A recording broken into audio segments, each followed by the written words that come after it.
നമസ്കാരം. പത്തനംതിട്ട 2021 നിയമസഭാ തെരഞ്ഞെടുപ്പിൽ പൂർണ്ണമായും LDF-നൊപ്പം നിന്ന ജില്ല. എല്ലാ തെരഞ്ഞെടുപ്പുകളിലും വിവിധ സഭകൾക്ക് നിർണായകത്വമുള്ള സാമുദായിക സമവാക്യങ്ങളിൽ ഊന്നൽ നൽകി രാഷ്ട്രീയ സമവാക്യങ്ങൾ രചിച്ചിട്ടുള്ള മണ്ണ്.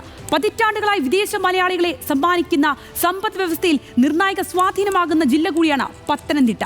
മുൻപ് ശബരിമല യുവതീ പ്രവേശനവും ഇപ്പോഴിതാ സ്വർണ്ണക്കൊള്ളയും കൊടുമ്പിരി കൊള്ളുമ്പോൾ പൊള്ളുന്ന ചർച്ചകൾ നടക്കുന്ന ശബരിമല ഉൾപ്പെടുന്ന ജില്ല. ഒപ്പം സാധാരണക്കാരന്റെ അടിസ്ഥാന പ്രശ്നങ്ങളും മലയോരം അനുഭവിക്കുന്ന വന്യജീവി ആക്രമണങ്ങളും ദുരിതങ്ങളും അടക്കം ചർച്ച ചെയ്യപ്പെടുമ്പോൾ ഈ തെരഞ്ഞെടുപ്പിൽ ഗെയിം ചേഞ്ചർ ആകുമോ പത്തനംതിട്ട ജില്ല? നോക്കാം കൃത്യമായ വിശകലനത്തിലൂടെ. ഈ വിശകലനത്തിൽ ഇന്ന് മുതിർന്ന മാധ്യമപ്രവർത്തകരായ ആർ സുഭാഷും TJ ശ്രീലാലും ഇന്ന് നമുക്കൊപ്പം ചേരുകയാണ്. ഇരുവർക്കും സ്വാഗതം. ഒപ്പം ഓരോ പ്രേക്ഷകർക്കും ഇലക്ഷൻ ഹെറാൾഡിലേക്ക് സ്വാഗതം. ഇന്ന് പത്തനംതിട്ട ജില്ലയിലേക്ക് നമ്മൾ വിശദമായി കടക്കുമ്പോൾ ആദ്യം പോകുന്നത് ആറന്മുള മണ്ഡലത്തിലേക്കാണ്. ഒരു കാലത്ത് കോൺഗ്രസിന്റെ ഉറച്ച കോട്ടയായിരുന്നു ആറന്മുള മണ്ഡലം. സാഹിത്യകാരൻ കടമ്മനിട്ട രാമകൃഷ്ണനാണ് ആറന്മുളയിൽ നിന്ന് വിജയിച്ച ആദ്യ ഇടത് സ്ഥാനാർത്ഥി. പിന്നീട് 2006 KC രാജഗോപാലനും മണ്ഡലത്തിൽ നിന്ന് വിജയിച്ചു. 2016 2021 വീണ ജോർജ് മാത്രമാണ് മണ്ഡലത്തിൽ നിന്ന് വിജയിച്ച ഇടത് സ്ഥാനാർത്ഥി. ഇനി നമുക്ക് വിശദമായി പോകാം 2021 കണക്കുകളിലേക്ക്. അതിൽ വീണ ജോർജിന്റെ കണക്കുകളിലേക്ക് ആദ്യം പോകുമ്പോൾ വ്യക്തമാണ്. CPM-ന് ലഭിച്ചത് 74,950 വോട്ടുകളാണ്. അതായത് 46.21 വോട്ടുകളാണ്, 21% വോട്ടുകളാണ് വീണ ജോർജിന് ആറന്മുളയിൽ നേടാൻ കഴിഞ്ഞത്.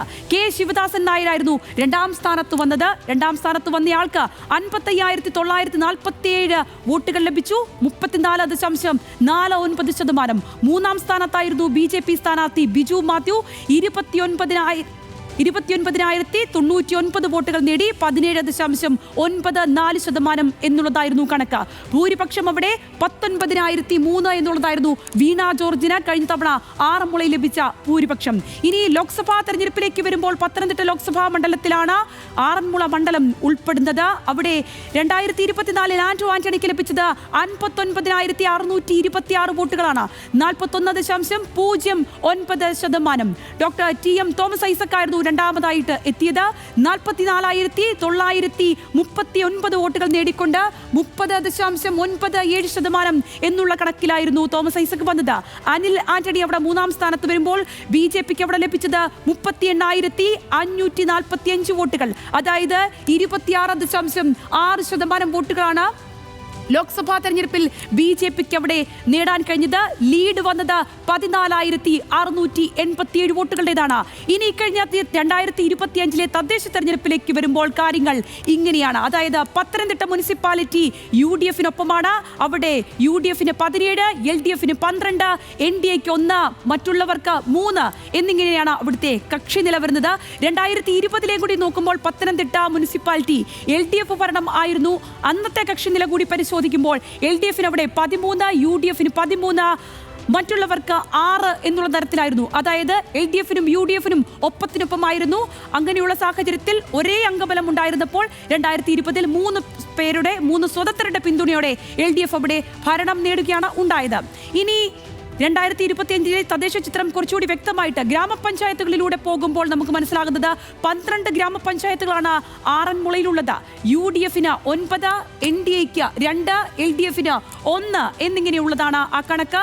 അതേതൊക്കെയാണെന്ന് നമുക്ക് വിശദമായി നോക്കുമ്പോൾ UDF-ന്റെ പക്കലുള്ളവ ആറന്മുള, ചെന്നീർക്കര, ഇലന്തൂർ, കോഴഞ്ചേരി, മല്ലപ്പുഴശ്ശേരി, മെഴുവേലി, ഇരവിപേരൂർ, കോയിപ്പുറം, തോട്ടപ്പുഴശ്ശേരി എന്നിവ UDF-നൊപ്പം നിൽക്കുമ്പോൾ NDA ഭരണമുള്ള പഞ്ചായത്തായി നാരങ്ങാനവും ഓമല്ലൂരും മാറുന്നു. അതായത് 2 ഗ്രാമപഞ്ചായത്തുകൾ അവിടെ NDA-യുടെ ഒപ്പമാണ്. LDF-ന് അവിടെ ഉള്ളത് ഒരു ഗ്രാമപഞ്ചായത്ത് മാത്രമാണ്, അത് കുളനടയാണ്. അപ്പോൾ ഇതാണ് ആറന്മുളയുടെ ഒരു ചിത്രം. സമഗ്രമായി 2021 2024 ലോക്സഭാ തെരഞ്ഞെടുപ്പിലെയും അടക്കമുള്ള ചിത്രങ്ങൾ ഇതാണ്. ഇതിനി അവിടുത്തെ രാഷ്ട്രീയ സാഹചര്യം വിശകലനം ചെയ്യേണ്ടതുണ്ട്. വീണ ജോർജ് തന്നെ ഇത്തവണയും സ്ഥാനാർത്ഥിയാകും എന്നുള്ള തരത്തിൽ തന്നെയാണ് കാര്യങ്ങൾ പോകുമ്പോൾ സുഭാഷിലേക്കാണ് ആദ്യം പോകുന്നത്. സുഭാഷ്, ഈ കണക്കുകളിലൂടെ പരിശോധിച്ച് വരുമ്പോൾ നമുക്ക് മനസ്സിലാകുന്ന ഒരു കാര്യം, LDF-ന് വലിയ രീതിയിൽ അവിടെ ഒരു പ്രതിസന്ധി അഭിമുഖീകരിക്കേണ്ട ഒരു സാഹചര്യം ഇത്തവണ ഉണ്ട് എന്ന് മനസ്സിലാക്കുന്നു. വീണ ജോർജ് മൂന്നാം ഊഴത്തിലേക്ക് കടക്കുമ്പോൾ അത് അത്ര കണ്ട് എളുപ്പമായിരിക്കുമോ എന്നുള്ളതാണ് ആകാംക്ഷയോടെ കൂടി വരുന്ന കാര്യം. കാരണം വീണ ജോർജിനെതിരെ അവിടെ പാർട്ടിയിൽ തന്നെ പടയൊരുക്കങ്ങൾ നടന്നിട്ടുള്ള സാഹചര്യമുണ്ട്. മന്ത്രിയായിട്ടിരുന്ന ശേഷമുള്ള ഒരു വിശകലനം അല്ലെങ്കിൽ മന്ത്രി എന്ന തരത്തിൽ അവിടെ വീണ ജോർജിനെ അഭിസംബോധന ചെയ്യുന്ന ഒരു സാഹചര്യമുണ്ട്, അളക്കുന്ന സാഹചര്യമുണ്ട്. അതിനൊക്കെ പുറമെ ഈ നമ്മൾ പറഞ്ഞു വന്ന കണക്കുകളിൽ വലിയ രീതിയിലുള്ള പ്രതിസന്ധി അഭിമുഖീകരിക്കേണ്ട ഒരു സാഹചര്യം കൂടിയുണ്ട് ഇക്കഴിഞ്ഞ തദ്ദേശ തെരഞ്ഞെടുപ്പിലെ കണക്കുകൾ അടക്കം വെച്ച് നിൽക്കുമ്പോൾ. അപ്പോൾ ഞാൻ ഈ പറഞ്ഞു വന്നതിലേക്കാണ്, ഈ മൂന്നാം ഊഴം അത്ര കണ്ട് എളുപ്പമായിരിക്കുമോ?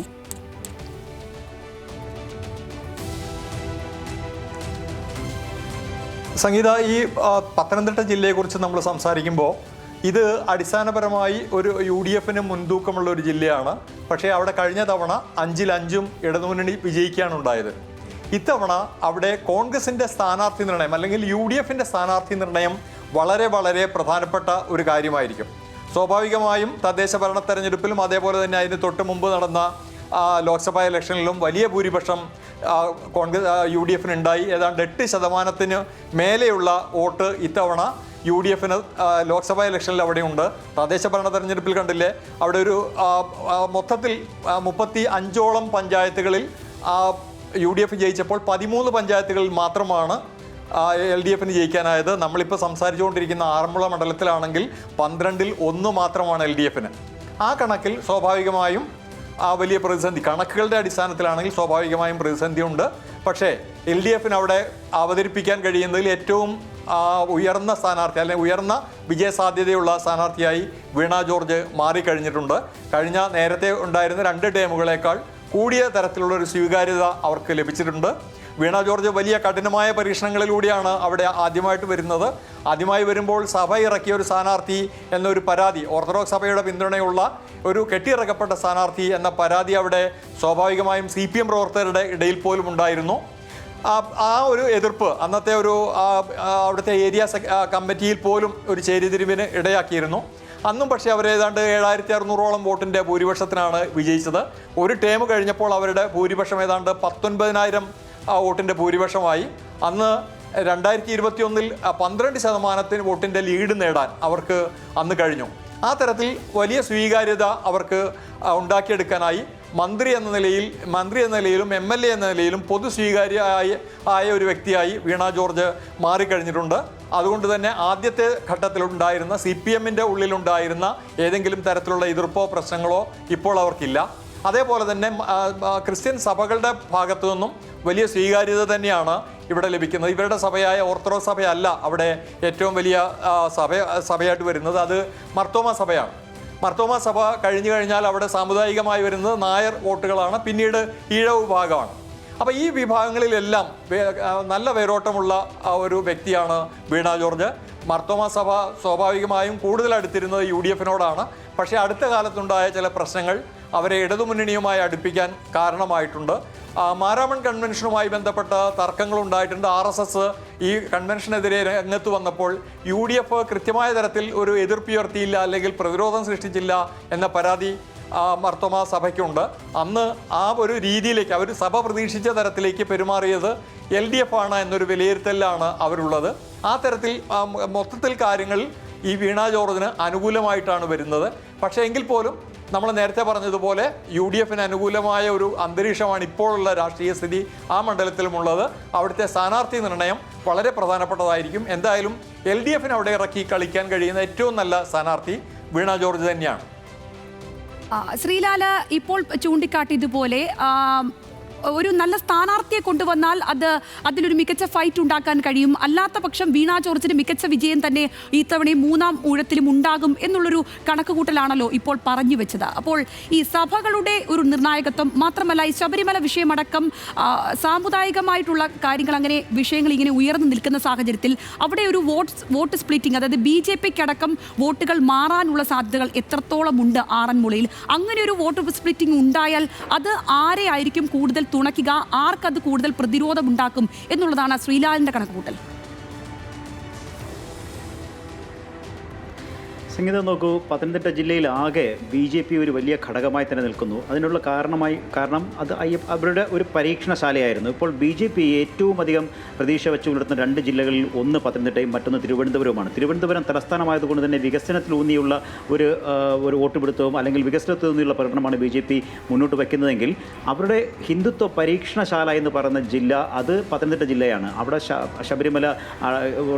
ശബരിമല സ്ഥിതി ചെയ്യുന്ന ഒരു ജില്ല. അതോടൊപ്പം തന്നെ വലിയ നായർ സ്വാധീനം, ഹിന്ദു സ്വാധീനമുള്ള പ്രദേശം, അതോടൊപ്പം തന്നെ ഈ പറയുന്ന ക്രിസ്ത്യൻ ബെൽജിയനും നല്ല സ്വാധീനമുള്ള പ്രദേശം. അതുകൊണ്ട് തന്നെ ഈ ഘടകങ്ങളെല്ലാം BJPയുടെ പരീക്ഷണത്തിന് അനുകൂലമായ വലിയൊരു സാഹചര്യം ഒരുക്കുന്ന ഒരു ജില്ലയാണത്.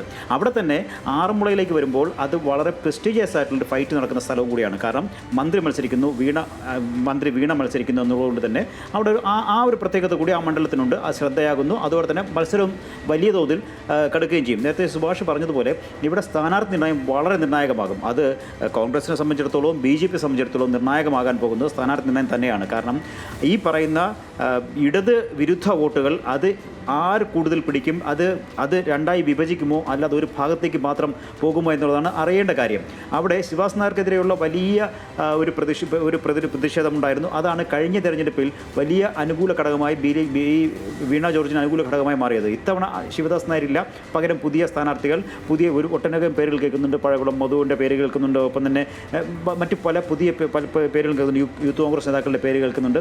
ഇങ്ങനെയുള്ള പേരുകളിൽ ആർക്കാണ് നറുക്ക് വീഴാൻ പോകുന്നതെന്ന് ഒരു കാര്യം. 2, BJP ഇവിടെ എന്തുമാത്രം വലിയ സ്വാധീനം ചെലുത്തും. നമ്മൾ ഏറ്റവും ശ്രദ്ധിക്കേണ്ടത് പത്തനംതിട്ട മുനിസിപ്പാലിറ്റിയിൽ LDFന് ഭരണം നഷ്ടമായെങ്കിലും BJPക്ക് അവിടെ കാര്യമായ ഒരു സ്വാധീനവും ഉണ്ടാക്കാൻ സാധിച്ചില്ല. ഒരു വാർഡിലും കണ്ടാണ് BJP ജയിക്കാൻ സാധിച്ചെന്നുള്ള വളരെ നിർണായകമായ ഘടകമുണ്ട്. അവരുടെ ഏറ്റവും വലിയ പരീക്ഷണശാലയിൽ നിൽക്കുന്ന പത്മകുമാറിൻ്റെ സ്ഥലം കൂടിയായിട്ടുള്ള ജയിൽ കിടക്കുന്നു. ഇതെല്ലാം വലിയ ചർച്ചാ വിഷയമാക്കാൻ സാധിക്കും BJPക്കും കോൺഗ്രസിനും. അതാണ് ഞാൻ പറഞ്ഞത്. ഈ പറയുന്ന ഇടത് വിരുദ്ധ വോട്ടുകൾ അയ്യപ്പൻ്റെ പേരിലായാലും മറ്റ് എന്ത് പേരിലായാലും സർക്കാർ വിരുദ്ധതയുടെ പേരിൽ ഉണ്ടാക്കുന്ന വോട്ടായാലും എല്ലാം ഇടത് വിരുദ്ധ വോട്ട്, സർക്കാർ വിരുദ്ധ വോട്ട് അത് രണ്ടായി വിഭജിക്കുമോ അല്ല ഒരു ഭാഗത്ത് നിൽക്കുമോ എന്നുള്ളത് വളരെ നിർണായകമാണ് ഇവിടുത്തെ വിജയം തീരുമാനിക്കുന്നത്. അപ്പോൾ സ്ഥാനാർത്ഥി നിർണ്ണയം തന്നെയായിരിക്കും അതിനകത്ത് ഏറ്റവും വലിയ ഫൈറ്റിലേക്ക് കാര്യങ്ങളെ കൊണ്ടുപോകുക. അത്രത്തോളം ആഴമുള്ള സ്ഥാനാർത്ഥികൾ വന്നാൽ തന്നെ അത് വലിയ രീതിയിലുള്ള ഫൈറ്റ് ആറന്മുളയിൽ ഇത്തവണ കാണാൻ കഴിയും എന്നുള്ളൊരു നിഗമനത്തിലേക്ക് പോകുന്നു. ഇനി നമ്മൾ കോന്നിയിലേക്കാണ് പോകുന്നത്. ഒരു കാലത്ത് പത്തനംതിട്ട ജില്ലയിലെ കോൺഗ്രസിന്റെ ഉറച്ച കോട്ടകളിൽ ഒന്നായിരുന്നു കോന്നി. 1996 മുതൽ അടൂർ പ്രകാശ് തീർത്ത തുടർച്ചയായ വിജയം വലിയ ആത്മവിശ്വാസമായിരുന്നു UDFന് നൽകിയിരുന്നത്. എന്നാൽ അടൂർ പ്രകാശ് MP ആയി തിരഞ്ഞെടുക്കപ്പെടുകയും തുടർന്ന് 2019 ഉപതെരഞ്ഞെടുപ്പും കോന്നിയുടെ ചിത്രം മാറ്റിമറിച്ചു. 2019 മുതൽ കോന്നി ഇടത്തേക്ക് ചാഞ്ഞ കാഴ്ചയാണ് നമ്മൾ കണ്ടത്. 2021 കണക്കുകളിലേക്ക് നമുക്ക് ആഴത്തിൽ പരിശോധിക്കുകയാണെങ്കിൽ KU ജനീഷ് കുമാറിന് അവിടെ നേടാൻ കഴിഞ്ഞ വോട്ടുകൾ 62,318 വോട്ടുകളായിരുന്നു. അതായത് 41.43% എന്നുള്ളതായിരുന്നു കണക്ക്. രണ്ടാമതായിട്ടുണ്ടായിരുന്നത് കോൺഗ്രസിന്റെ റോബിൻ പീറ്റർ ആണ്. 53,810 വോട്ടുകൾ നേടിക്കൊണ്ട് 35.8% വോട്ടുകളാണ് റോബിൻ പീറ്റർ നേടിയത്. K സുരേന്ദ്രനായിരുന്നു അവിടെ മൂന്നാമതായിട്ടുണ്ടായിരുന്നത്. 32,811 വോട്ടുകൾ നേടുകയും 21.81% വോട്ടുകൾ നേടാൻ കഴിയുകയും ചെയ്തു അവിടെ K സുരേന്ദ്രൻ എന്നുള്ളത് എടുത്തു പറയേണ്ട കാര്യമുണ്ട്. ഭൂരിപക്ഷമായിട്ട് വന്നത് 8,508 വോട്ടുകളുടേതാണ്. അപ്പോൾ നമുക്ക് നോക്കണം, 2019 ഉപതെരഞ്ഞെടുപ്പ് നടക്കുന്നു. അന്നായിരുന്നു ജനീഷ് കുമാർ കടന്നു വരുന്നത്. ആ സാഹചര്യത്തിൽ ജനീഷ് കുമാറിന് അന്ന് ലഭിച്ചത് 9,953 വോട്ടുകളുടെ ഭൂരിപക്ഷത്തോടു കൂടിയായിരുന്നു ഈ ജനീഷ് കുമാർ ആദ്യമായിട്ട് ഈ മണ്ഡലത്തെ പ്രതിനിധാനം ചെയ്യുന്നൊരു സാഹചര്യം ഉണ്ടായിരുന്നത്. 2024 ലോക്സഭാ തെരഞ്ഞെടുപ്പ് കണക്കുകളിലേക്ക് വരുമ്പോൾ ആന്റണിക്ക് അവിടെ ലഭിച്ചത് 47,488 വോട്ടുകളാണ്. അതായത് 36.8% വോട്ടുകൾ. ഡോക്ടർ TM തോമസ് ഐസക്കിനാകട്ടെ ലഭിച്ചത് 44,909 വോട്ടുകൾ, 34.8% എന്നുള്ളതായിരുന്നു കണക്ക്. മൂന്നാമതായിട്ട് അനിൽ ആന്റണിക്ക് ലഭിച്ചത് 34,619 വോട്ടുകൾ, അതായത് 26.83% BJPക്ക് അവിടെ ലഭിച്ചത്. ലീഡ് വന്നത് 2,579 വോട്ടുകളുടേതായിരുന്നു. ഇനി 2025 തദ്ദേശ തെരഞ്ഞെടുപ്പിലേക്ക് വരുമ്പോൾ ഗ്രാമപഞ്ചായത്തുകൾ അവിടെ 11 എണ്ണമാണുള്ളത്. UDFന് 7, LDFന് 4 എന്നിങ്ങനെയാണ് 2025 തദ്ദേശ തെരഞ്ഞെടുപ്പിലെ കണക്ക് വരുമ്പോഴുള്ളത്. ഇനി അതിൽ വിശദമായി ലഭിക്കുമ്പോൾ അവിടെ UDFന് ലഭിച്ച ഗ്രാമപഞ്ചായത്തുകൾ ഏതൊക്കെയാണെന്ന് നോക്കുമ്പോൾ അരുവാപ്പുലം, കോന്നി, പ്രമാടം, ഒപ്പം തന്നെ മൈലപ്ര, വള്ളിക്കോട്, തണ്ണിത്തോട്, ഏനാദിമംഗലം എന്നീ ഗ്രാമപഞ്ചായത്തുകൾ UDF-ന് ഒപ്പം നിൽക്കുമ്പോൾ മലയാലപ്പുഴ, സീതത്തോട്, കലഞ്ഞൂർ, ചിറ്റാർ എന്നീ പഞ്ചായത്തുകൾ LDF-ന് ഒപ്പമാണ്. ഇതാണ് കോന്നിയുടെ ഒരു ചിത്രമായി വരുന്നത്. സുഭാഷിലേക്ക് വരുമ്പോൾ, സുഭാഷ്, 2019-ലും 2021-ലും വ്യക്തമായ ഭൂരിപക്ഷം തന്നെ ഉണ്ടാക്കിക്കൊണ്ട് ജിനീഷ് കുമാർ കളത്തിലേക്ക് വരുമ്പോൾ ഒരു സാഹചര്യങ്ങൾ മാറുകയാണ്. ഒരു എറ അങ്ങ് മാറി അടൂർ പ്രകാശിൻ്റേതുപോലെ തന്നെ ജനകീയനായിക്കൊണ്ട് അത്ര തന്നെ സ്വീകാര്യത നേടിക്കൊണ്ട് മറ്റൊരു ജനപ്രതിനിധി ആ മണ്ഡലത്തിൽ നിന്ന് മത്സരിച്ച് വിജയിച്ചു വരികയാണ്. അതിനൊരു തുടർച്ച ഇത്തവണയും ഉണ്ടാകുമെന്നുള്ളൊരു പ്രതീക്ഷകൾ തന്നെയാണ് അവിടെ നിന്ന് മൊത്തത്തിൽ വരുന്നത്. അതിനുള്ള ഒരു സാധ്യതകൾ എങ്ങനെയൊക്കെയാണ് നോക്കിക്കാണുന്നത്?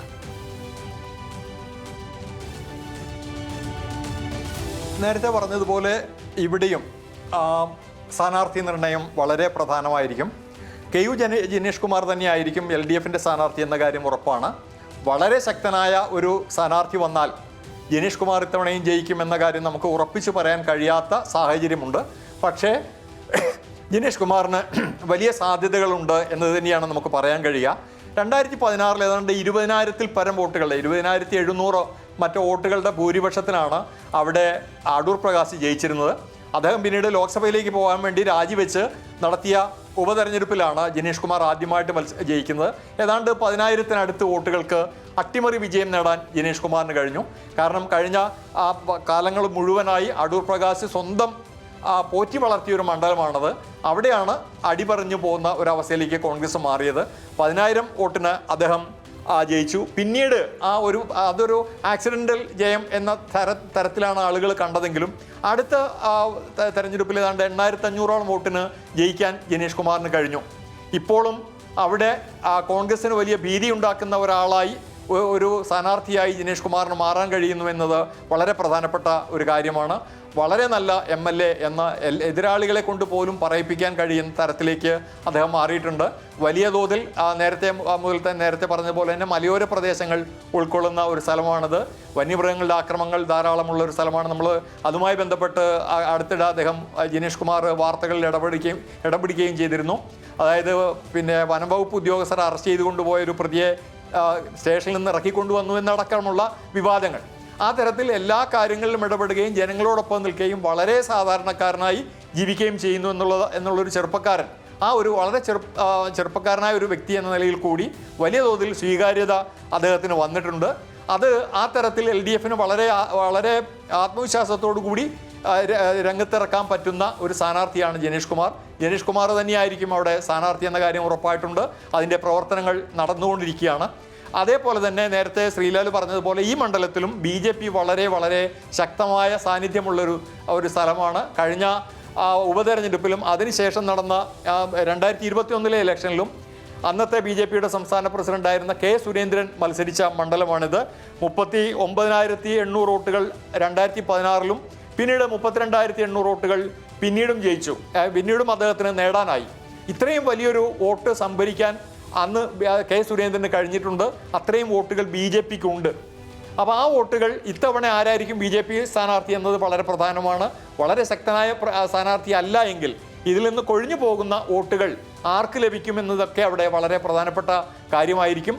നേരത്തെ പറഞ്ഞതുപോലെ തന്നെ UDF-ൻ്റെ സ്ഥാനാർത്ഥി ആര് എന്നത് അനുസരിച്ചായിരിക്കും ഈ മണ്ഡലത്തിലും വരിക. വളരെ ടൈറ്റായിട്ടുള്ളൊരു ഫൈറ്റ് തന്നെയായിരിക്കും ഈ മണ്ഡലത്തിൽ ഉണ്ടാവുക എന്ന കാര്യം ഉറപ്പാണ്. ശ്രീലാൽ, അതായത് ഈ ക്രമാനുഗതമായി BJP-ക്ക് ഇങ്ങനെ വോട്ട് ഷെയർ വർദ്ധിപ്പിക്കാൻ അവിടെ സാധിക്കുന്നുണ്ട് എന്നുള്ളത് രണ്ട് മുന്നണികളെയും ഭീഷണിപ്പെടുത്തുന്ന ഒരു കാര്യം തന്നെയാണ്. നമ്മൾ ഈ പത്തനംതിട്ടയിലെ എല്ലാ മണ്ഡലങ്ങളിലൂടെയും പോകുമ്പോൾ ഈ പറഞ്ഞ കാര്യങ്ങളുണ്ട്. K. സുരേന്ദ്രനെ പോലെ പ്രമുഖനായിട്ടുള്ള നേതാവിനെ ഇറക്കി വളരെ കൃത്യമായി തന്നെ ആ കാര്യങ്ങൾ നീക്കാൻ അവിടെ കഴിഞ്ഞ ടേമുകളിലൊക്കെ BJP-ക്ക് സാധിച്ചിട്ടുണ്ട് എന്നുള്ള യാഥാർത്ഥ്യം അവിടെ നിൽക്കുമ്പോൾ തന്നെ ഇപ്പോൾ അടൂർ പ്രകാശിന്റെ നോമിനിയായിട്ട് വന്ന റോബിൻ പീറ്ററിന് ഇനിയും ഇത്തവണയും സ്ഥാനാർത്ഥിത്വം ആവർത്തിക്കുകയാണെങ്കിൽ അദ്ദേഹത്തിനടക്കം ഏത് രീതിയിൽ ഒരു അട്ടിമറി അവിടെ ഏതെങ്കിലും തരത്തിൽ പോസിബിൾ ആണോ എന്നുള്ളതാണ്. അങ്ങനെ പോസിബിൾ ആണെങ്കിൽ അതിൽ ഈ BJP-യുടെ പങ്ക്, അത് BJP-ക്ക് എത്രത്തോളം വോട്ട് അവിടെ കുറയുന്നു, അതിൻ്റെ സ്ഥാനാർത്ഥിത്വം ഏത് രീതിക്ക് വരുന്നു എന്നുള്ളതൊക്കെ അതിൻ്റെ മാനദണ്ഡമാകുമല്ലോ. അത് UDF-മായി അത് എങ്ങനെ ബന്ധപ്പെട്ട് കിടക്കും അവിടെ? സംഗീത, കോൺഗ്രസിലെ ആഭ്യന്തര ഭിന്നത, പടലപ്പിണക്കം, ഗ്രൂപ്പ് പോര് എങ്ങനെയാണ് ഒരു ഉറച്ച കോൺഗ്രസ് മണ്ഡലം അത് LDFന് സമ്മാനിക്കുന്നത് എന്നുള്ളതിൻ്റെ ക്ലാസിക് ഉദാഹരണമാണ് ഈ കോന്നി മണ്ഡലം. അതായത് അടൂർ പ്രകാശ് ലോക്സഭയിലേക്ക് മത്സരിക്കുന്നു. ആ സമയത്ത് അടൂർ പ്രകാശ് ലോക്സഭയിലേക്ക് മത്സരിക്കാൻ അടൂർ പ്രകാശ് വച്ചൊരു ഉപാധി തന്നെ തൻ്റെ നോമിനി ആയിരിക്കണം, അടുത്ത് തനിക്ക് പകരം അവിടെ ഉപതെരഞ്ഞെടുപ്പിൽ മത്സരിക്കുക എന്നുള്ളതായിരുന്നു. അങ്ങനെ അടൂർ പ്രകാശ് മുന്നോട്ട് വെച്ച പേരാണ് റോബിൻ പീറ്ററിൻ്റേത്. എന്നാൽ അന്ന് അടൂർ പ്രകാശ് ജയിച്ചു പോകുന്നവരെയും അത് സമ്മതിച്ചിരുന്ന കോൺഗ്രസ് പാർട്ടി അടൂർ പ്രകാശ് ജയിച്ചു പോയി കഴിഞ്ഞപ്പോഴത്തേക്കും അവർ നിലപാട് മാറ്റി മോഹൻ രാജിനെ കൊണ്ട് അവിടെ മത്സരിപ്പിക്കുന്നു. അങ്ങനെ അടൂർ പ്രകാശിൻ്റെ അടൂർ പ്രകാശിൻ്റെ ആഗ്രഹത്തിന് വിരുദ്ധമായി വന്ന മോഹൻ രാജിനെ ഈ പറയുന്ന അടൂർ പ്രകാശിൻ്റെ ഒപ്പമുള്ളവർ തന്നെ, അല്ലെങ്കിൽ അടൂർ പ്രകാശിനെ സ്നേഹിക്കുന്നവരെന്ന് അടൂർ പ്രകാശ് അവകാശപ്പെടുന്നവർ തോൽപ്പിച്ചു. അതിനുശേഷമാണ് അടുത്ത തെരഞ്ഞെടുപ്പ് വരുന്നത്. അപ്പോഴത്തേക്കും കോൺഗ്രസ് ഹൈക്കമാൻഡും കോൺഗ്രസ് നേതൃത്വവും തീരുമാനിച്ചു, എന്നാൽ പിന്നെ അടൂർ പ്രകാശ് പറയുന്ന സ്ഥാനാർത്ഥിക്ക് തന്നെ കൊടുക്കാം എന്ന് കഴിഞ്ഞാൽ 2021 ഈ റോബിൻ പീറ്റർക്ക് അവിടെ സ്ഥാനാർത്ഥിത്വം കൊടുക്കുന്നു. അപ്പോൾ റോബിൻ പീറ്റർ അടൂർ പ്രകാശിൻ്റെ വിഭാഗം ആദ്യം തോൽപ്പിച്ച വിഭാഗം ചേർന്ന് റോബിൻ പീറ്റർ തോൽപ്പിക്കുന്നു. ഇതാണ് അവിടെ ശരിക്കും ഉണ്ടായത്. അവിടെ പക്ഷേ എടുത്തു പറയേണ്ട ഒരു കാര്യം, നമ്മൾ സൂചിപ്പിച്ച് നേരത്തെ സംസാരിച്ച കാര്യം തന്നെയാണ്. കെ സുരേന്ദ്രനെ പോലെ സംസ്ഥാന പ്രസിഡന്റ്, BJP സംസ്ഥാന പ്രസിഡന്റായ അവരുടെ A ക്ലാസ് സ്ഥാനാർത്ഥിയായ കെ സുരേന്ദ്രനെ പോലൊരു വ്യക്തി അവിടെ അവരിറക്കുന്നു. അത് ആദ്യം വരുന്നത് ഈ പറയുന്ന ശബരിമല വിഷയം പീക്കിൽ നിൽക്കുമ്പോൾ, അത് കഴിഞ്ഞ് അടുത്ത തെരഞ്ഞെടുപ്പിലേക്കും വരുന്നു. ഈ 2 തെരഞ്ഞെടുപ്പിലും ശബരിമല വലിയ വിഷയമായി നിൽക്കുമ്പോഴാണ് കെ സുരേന്ദ്രൻ, ശബരിമല പ്രക്ഷോഭ നായകനായി അവതരിച്ച കെ സുരേന്ദ്രനെ അവിടെ രംഗത്തിറക്കുന്നു. എന്നിട്ട് പോലും വലിയ വോട്ട് പിടിക്കാൻ സാധിച്ചുവെങ്കിലും ജയപ്രതീക്ഷ ഉണ്ടാക്കാനോ അല്ലെങ്കിൽ 2ാം സ്ഥാനത്തെത്താനോ ഉള്ള സാഹചര്യം എത്താൻ പോലും കഴിയാതെ പോയി എന്നുള്ളതാണ് വളരെ പ്രധാനപ്പെട്ട കാര്യം. അതും കോൺഗ്രസിൽ ആഭ്യന്തര ഭിന്നതയുള്ളപ്പോൾ. അങ്ങനെയാണ് ജനീഷ് കുമാർ അവിടെ ജയിക്കുന്നത്. ആദ്യം 2ാമത് തവണയായപ്പോൾ ജനീഷ് കുമാർ ആ മണ്ഡലം പിടിച്ചെടുത്ത് അവിടുത്തെ ഏറ്റവും സ്വാധീനമുള്ള ഒരു ജനകീയനായ MLA ആയി മാറുന്നു. അങ്ങനെയാണ് 2ാം തവണ അദ്ദേഹം വർദ്ധിച്ച ഭൂരിപക്ഷത്തോടെ ജയിക്കുന്നത്. ഇനിയിപ്പോൾ ജനീഷ് കുമാർ തന്നെയാണ് വീണ്ടും വരാൻ പോകുന്നത്. അവിടെ റോബിൻ പീറ്ററോ അല്ലെങ്കിൽ മറ്റാര് വന്നാലും ജനീഷ് കുമാറിൻ്റെ നിലവിലുള്ള ജനപ്രീതിക്ക് പകരമാകില്ല.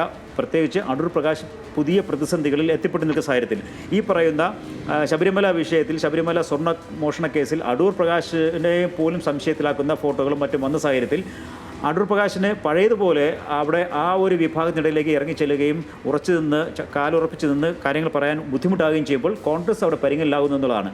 അവിടെ പക്ഷേ BJPക്ക് നിലവിൽ കെ സുരേന്ദ്രനേക്കാൾ വലിയൊരു സ്ഥാനാർത്ഥി, A ക്ലാസ് സ്ഥാനാർത്ഥിയെ ഇറക്കാനുമില്ല എന്നൊരു പ്രതിസന്ധി കൂടിയുണ്ട്. സുരേന്ദ്രൻ അവിടെ വീണ്ടും മത്സരിക്കാൻ ആഗ്രഹം ഇല്ല എന്നുള്ള കാര്യം വ്യക്തമാക്കിയെന്നാണ് നമ്മൾ അറിയുന്നത്.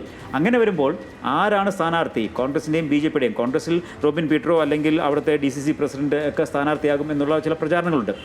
അങ്ങനെയെങ്കിൽ ജിനേഷിന് കാര്യമായ ഒരു വലിയ വെല്ലുവിളി ഇത്തവണ തെരഞ്ഞെടുപ്പിൽ ഉണ്ടാകാനുള്ള സാധ്യത കുറവാണ് എന്നാണ് ഞാൻ കാണുന്നത്. പക്ഷേ ശ്രീലാൽ അങ്ങനെ പറയുമ്പോൾ സുഭാഷിനോട് എനിക്കൊരു സംശയം കൂടി അവിടെ ഉയരുകയാണ്. അതായത് വളരെ മലയോര മേഖലയാണ്. നമ്മളിപ്പോൾ അല്പം മുമ്പ് സുഭാഷ് ഓർമ്മപ്പെടുത്തിയതേ ഉള്ളൂ. ഈ ജനീഷ് കുമാർ അവിടെ ഫോറസ്റ്റ് ഓഫീസിൽ നടത്തിയ കാര്യങ്ങളൊക്കെ അത്തരം വലിയ രീതിയിലുള്ള പ്രതിരോധങ്ങളൊക്കെ സൃഷ്ടിക്കേണ്ട ഒരു സാഹചര്യത്തിൽ കൂടെ കടന്നു പോകുന്ന ഒരു ജനതയാണ് അവിടെയുള്ളത്. മലയോര മേഖലയെ എല്ലാ ജില്ലകളിലെയും ഇതുപോലെ തന്നെയുള്ള ഒരു പ്രദേശം, അതായത് വലിയ രീതിയിലുള്ള ദുരിതങ്ങളും ദുഃഖങ്ങളും ഒക്കെ അനുഭവിക്കുന്ന ഒരു ജില്ല അല്ലെങ്കിൽ ഒരു മണ്ഡലം എന്ന് വേണമെങ്കിൽ പറയാം. അപ്പോൾ ആ രീതിക്ക് കാര്യങ്ങൾ വരുമ്പോൾ ഇത്തരം വളരെ പോസിറ്റീവായ ഒരു സ്ഥാനാർത്ഥി എന്നുള്ള കാര്യങ്ങളൊക്കെ ഉണ്ടാകുമ്പോഴും ഇത്തരം മനുഷ്യനെ വീർപ്പ് മുട്ടിക്കുന്ന കാര്യങ്ങൾ അത് ഏത് രീതിക്ക് പ്രതിഫലിക്കുമെന്നുള്ളത്, ഈ രാഷ്ട്രീയ വിഷയങ്ങൾക്കപ്പുറത്തേക്ക് മനുഷ്യനെ തൊടുന്ന വിഷയങ്ങളിലേക്ക് വരുമ്പോൾ അതിലൊരു പ്രതിഷേധാത്മകമായിട്ടുള്ള സൂചനകൾ ജനങ്ങളുടെ ഭാഗത്തുനിന്ന് ഉണ്ടാകാനുള്ള സാധ്യത എത്രത്തോളം ഉണ്ടെന്നാണ് സുഭാഷ് നോക്കിക്കാണുന്നത്?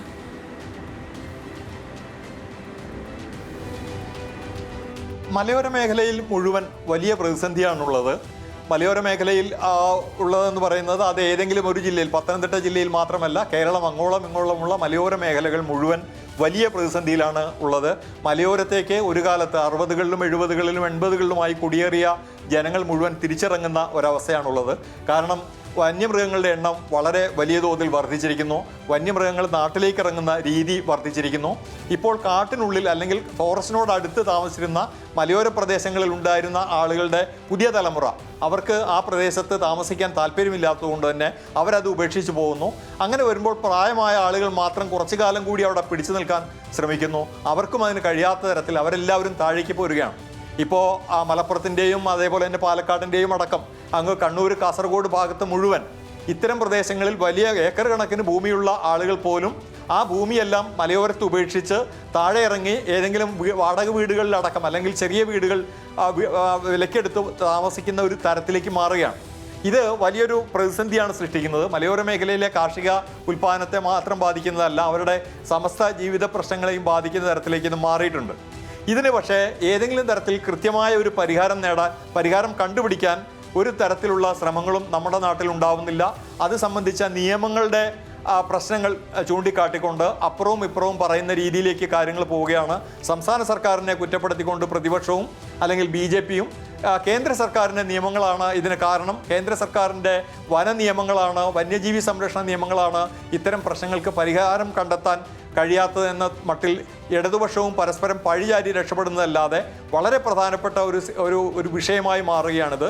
പക്ഷേ അതിനും ഒരു കോൺക്രീറ്റായ കൃത്യമായ തരത്തിലുള്ള ഒരു റെമഡി എന്ത് എന്നതിനെ സംബന്ധിക്കുന്ന ഒരു കാഴ്ചപ്പാട് വന്നിട്ടില്ല. നമുക്കറിയാം, ഈ മലയോര മേഖല മുഴുവൻ ഫെൻസിങ് നടത്തുക എന്നുള്ളത് അല്ലെങ്കിൽ ഏതെങ്കിലും തരത്തിൽ വലിയ തോതിലുള്ള കിടങ്ങുകൾ കീറുക എന്നുള്ളതൊന്നും പ്രാവർത്തികമായ ഒരു കാര്യമല്ല. ഏറ്റവും പ്രധാനമായിട്ടുള്ളത് ഈ എന്താ പറയുക, പന്നി പോലെയുള്ള ജീവികളുടെ വർധനവാണ്. അതിനൊത്തിരി പാരിസ്ഥിതിക പ്രശ്നങ്ങൾ കാരണങ്ങളൊക്കെ പറയുന്നുണ്ടെങ്കിലും ഒരു തരത്തിലും ജീവിക്കാനാവാത്ത ഒരു അവസ്ഥയിലേക്ക് കാര്യങ്ങൾ പോവുകയാണ്. അത് ജനരോഷത്തിന് കാരണമാവുമെന്ന കാര്യം ഉറപ്പാണ്. അത് പക്ഷേ അത് ഏതെങ്കിലും ഒരു പാർട്ടിക്ക് മാത്രമായി അതിൻ്റെ പഴി കേൾക്കേണ്ടി വരില്ല എന്നാണ് വരുന്നത്. കാരണം എന്ന് വെച്ചാൽ ഈ മലയോര മേഖലയിലെ മുഴുവൻ ജനവിഭാഗങ്ങളും മുഴുവൻ മണ്ഡലങ്ങളിലെയും പ്രശ്നം തന്നെയാണിത്. അത് ആർക്കും കൂടുതൽ അതൊരു കോന്നിയിലെയോ മാത്രം പ്രശ്നമായിട്ട്, അതെ, അതൊരു കോന്നിയിലെയോ റാന്നിയിലെയോ അല്ലെങ്കിൽ ഒരു പത്തനംതിട്ട ജില്ലയിലെയോ മാത്രമായിട്ടൊരു പ്രശ്നമായിട്ട് അതിനെ അഡ്രസ്സ് ചെയ്യാൻ പറ്റില്ല. അത് നമ്മൾ ഇപ്പോൾ ഈ ദിവസങ്ങളിലെ യാത്ര തുടരുമ്പോൾ ഇനി മലയോര മേഖലകൾ ഒരുപാടധികം കടന്നു പോകേണ്ടിയിരിക്കുന്നു. അവിടെയുള്ള എല്ലായിടത്തെയും പ്രശ്നങ്ങളായിട്ട് അതിനെ അഡ്രസ്സ് ചെയ്യപ്പെടേണ്ട കാര്യമാണ്. അതൊരു പ്രത്യേകമായൊരു രോഷം മനുഷ്യൻ്റെ ഒക്കെ മനസ്സിലുണ്ട്. പക്ഷെ അത് ആരെ പിന്തുണയ്ക്കുമെന്നോ ആർക്ക് എതിരായിട്ട് നിൽക്കുമെന്നോ എന്നും വ്യക്തമായിട്ട് പറയാൻ സാധിക്കുന്നൊരു അവസ്ഥയല്ല എന്നുള്ളതാണ് ഇപ്പോൾ സുഭാഷ് പറഞ്ഞു വെച്ചത്. ഇനി നമ്മൾ അടുത്ത മണ്ഡലത്തിലേക്ക് പോകുമ്പോൾ റാന്നിയാണ്. കോൺഗ്രസിന്റെ തട്ടകമായിരുന്നു ഒരു കാലത്ത് റാന്നി മണ്ഡലം. 1996 വരെ കോൺഗ്രസ് മണ്ഡലമായിരുന്നു എന്ന് പറഞ്ഞാൽ പോലും തെറ്റില്ല. 96-ൽ രാജു എബ്രഹാം റാന്നി CPM-ന് വേണ്ടി പിടിച്ചെടുത്തു. കന്നി അംഗത്തിൽ തന്നെ കോൺഗ്രസ് കോട്ട തകർത്തുകൊണ്ട് രാജു എബ്രഹാം വിജയിച്ചെന്ന് മാത്രമല്ല, പിന്നീട് 1/4 നൂറ്റാണ്ട് ആ വിജയം തുടരുകയും ചെയ്തു. 2021-ൽ ഇടതുമുന്നണിയിൽ നിന്ന് കേരള കോൺഗ്രസ് M ആണ് റാന്നിയിൽ മത്സരിച്ചത്. പ്രമോദ് നാരായണനാണ് വിജയിച്ചിരിക്കുന്നത്. 2021-ലെ കണക്കുകളിലേക്ക് വരുമ്പോൾ പ്രമോദ് നാരായണൻ അവിടെ ലഭിച്ചത് 52,669 വോട്ടുകളാണ്. 41.15% കേരള കോൺഗ്രസ് M സ്ഥാനാർത്ഥിയായിട്ടുള്ള പ്രമോദ് നാരായണന് അവിടെ ലഭിച്ചത്. റിങ്കു ചെറിയാൻ കോൺഗ്രസിന്റെ സ്ഥാനാർത്ഥിക്ക് അവിടെ 2ാം സ്ഥാനത്തെത്താൻ കഴിഞ്ഞപ്പോൾ 51,384 വോട്ടുകൾ നേടി.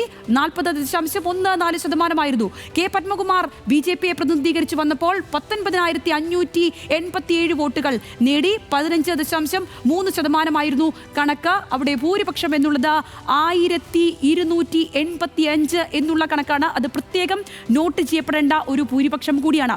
ഇനി 2024-ലെ തെരഞ്ഞെടുപ്പിലേക്ക് വരുമ്പോൾ ആന്റണിക്ക് അവിടെ ലഭിച്ചത് 40.1% വോട്ട്, അതായത് 46,594 വോട്ടുകളായിരുന്നു ലഭിച്ചത്. രണ്ടാമതെത്തിയ TM തോമസ് ഐസക്കിന് 36,997 വോട്ടുകൾ ലഭിച്ചപ്പോൾ 31.82% നേടാൻ കഴിഞ്ഞത്. അനിൽ ആന്റണിക്ക് 30,758 വോട്ടുകൾ നേടാൻ കഴിഞ്ഞു. 26.5% അനിൽ ആന്റണിക്ക് ലഭിച്ചത്. അവിടെ ലീഡായിട്ട് വന്നത് 9,597 വോട്ടുകൾ എന്നുള്ളതായിരുന്നു. 2025 തദ്ദേശ തെരഞ്ഞെടുപ്പിലേക്ക് വരുമ്പോൾ ഗ്രാമപഞ്ചായത്തുകളിലെ കണക്ക് നില എങ്ങനെയാണെന്ന് പരിശോധിക്കാം. 12 ഗ്രാമപഞ്ചായത്തുകൾ ഉള്ളതിൽ UDF-ന് 8, LDF-ന് 3, NDA-ക്ക് 1 എന്നുള്ളതാണ് ഗ്രാമപഞ്ചായത്തുകളിലെ കണക്ക്. അത് ആർക്കൊക്കെ ആണ് ഒപ്പമുള്ളതെന്ന് നോക്കിയാൽ UDF-നൊപ്പമുള്ള പഞ്ചായത്തുകൾ കോട്ടാങ്ങൽ, വെച്ചൂച്ചിറ, നാരായണമൂഴി, റാന്നി പഴവങ്ങാടി, റാന്നി അങ്ങാടി, കൊച്ചനാട്, എഴുമറ്റൂർ, വടശ്ശേരിക്കര എന്നിവ UDF-നൊപ്പം നിൽക്കുമ്പോൾ LDF-നൊപ്പം നിൽക്കുന്നത് റാന്നി, പെരുന്നാട്, റാന്നി ഒപ്പം ചെറുകോല് എന്നീ ഗ്രാമപഞ്ചായത്തുകളാണ് LDF-നൊപ്പം നിൽക്കുന്നത്. അയിരൂർ ഗ്രാമപഞ്ചായത്താണ് NDA-ക്കൊപ്പം നിൽക്കുന്നത് എന്നുള്ളതാണ് റാന്നിയിലെ ഒരു ചിത്രമായിട്ട് വരുന്നത്. സുഭാഷ്, 2021-ൽ കഷ്ടിച്ച് കേരള കോൺഗ്രസ് M അവിടെ നിന്ന് രക്ഷപ്പെട്ടു എന്ന് വേണമെങ്കിൽ പറയാം. ഇത്തവണത്തെ ഒരു അംഗം അത് വലിയ രീതിയിലുള്ള ഫൈറ്റ് തന്നെ ഉണ്ടാക്കില്ലേ?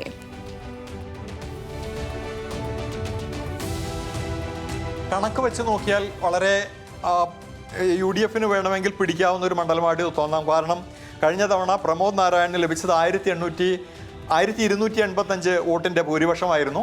രാജു എബ്രഹാമിന് അത് 2016 ലഭിച്ചത് 14,000 വോട്ടിൻ്റെ ഭൂരിപക്ഷമായിരുന്നു. 14,000-ൽ നിന്ന് 1200 വോട്ടുകളിലേക്ക് കുറഞ്ഞു എന്നത് വെച്ചും അതേപോലെ തന്നെ ഇത്തവണ ഏതാണ്ട് 9500ഓളം വോട്ടുകൾ UDF കിട്ടിയിട്ടുണ്ട്. ഗ്രാമപഞ്ചായത്തുകളിൽ 12-ൽ 8 കിട്ടിയിട്ടുണ്ട്. കണക്കുകളെല്ലാം അനുകൂലമാണ്. പക്ഷേ ഇവിടെ പ്രമോദ് നാരായണൻ്റെ വിജയം പ്രമോദ് നാരായണൻ്റെ ഗുണം എന്ന് പറയുന്നത് അദ്ദേഹം കഴിഞ്ഞ തവണ എല്ലാവിധ വലിയ തോതിലുള്ള പ്രതിസന്ധികളെയും അതിജീവിച്ചും ഒരു വിജയം നേടാനായി എന്നുള്ളതായിരുന്നു. ഈ പ്രമോദ് നാരായണൻ്റെ പേരിപ്പോൾ നമ്മൾ കേൾക്കുന്നത് ഇപ്പോൾ അടുത്ത ദിവസങ്ങളിലായി കേരള കോൺഗ്രസ് മാണി വിഭാഗം UDFിലേക്ക് പോകുമെന്ന് പറയുകയും അങ്ങനെ പോവുകയാണെങ്കിൽ പാർട്ടി പിളരും എന്ന അവസ്ഥ വരികയും ചെയ്തപ്പോൾ റോഷി അഗസ്റ്റിനോടൊപ്പം തുടരും എന്ന് പറഞ്ഞ LDF നേതാക്കന്മാരുടെ ഒപ്പം ഉള്ള ചിത്രങ്ങൾ പങ്കുവെച്ച് ഫേസ്ബുക്ക് പോസ്റ്റ് ഇട്ട ആളാണ് പ്രമോദ് നാരായണൻ. പ്രമോദ് നാരായണന് കഴിഞ്ഞ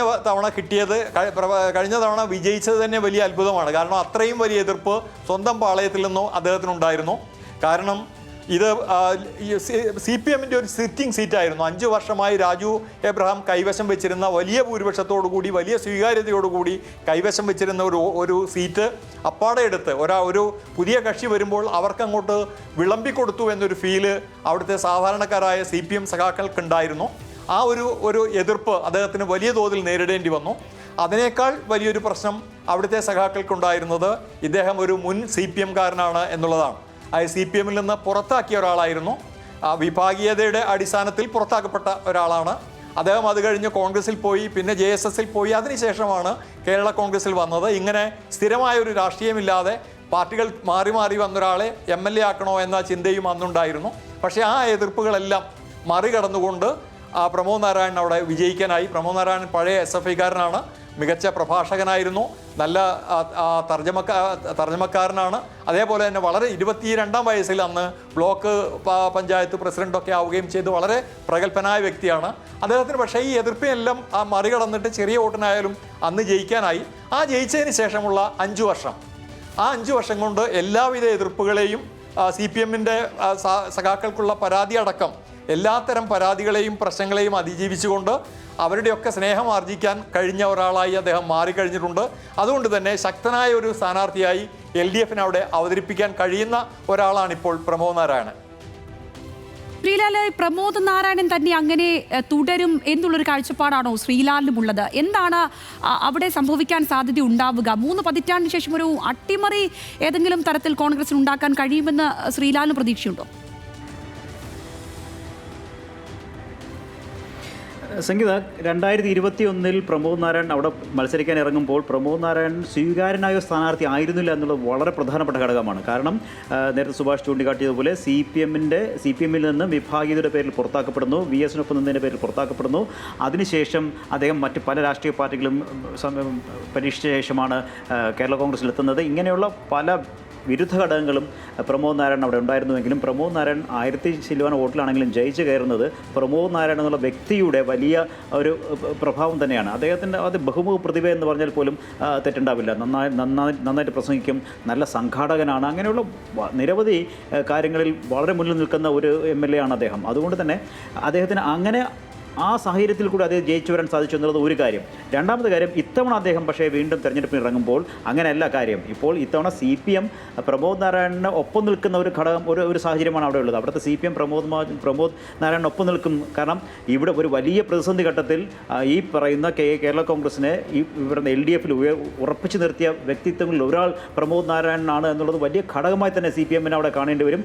അതിന് അകമഴിഞ്ഞ പിന്തുണ അദ്ദേഹത്തിന് നൽകേണ്ടിയും വരും പാർട്ടിക്ക്. അത് നൽകുമെന്ന് തന്നെയാണ് എനിക്ക് വിശ്വാസം. കാരണം കേരള കോൺഗ്രസ് അന്ന് LDF വിട്ട് പോയിരുന്നുവെങ്കിൽ ഉണ്ടാകാവുന്ന ഒരു ക്ഷീണം അത് ആ മണ്ഡലത്തിൽ മാത്രമല്ല കേരളത്തിലാകെ വലിയ തോതിൽ LDFന് തിരിച്ചടി ഉണ്ടാക്കുന്ന ഒരു ഘടകമാകുമായിരുന്നു. അന്ന് അന്ന് ആ ഒരു വലിയ പ്രതിസന്ധിയിൽ നിന്നും LDFനെയും അതോടൊപ്പം തന്നെ CPMനെയും കരകയറ്റിയ നേതാക്കൾ ഒരാൾ പ്രമോദ് ആണ്.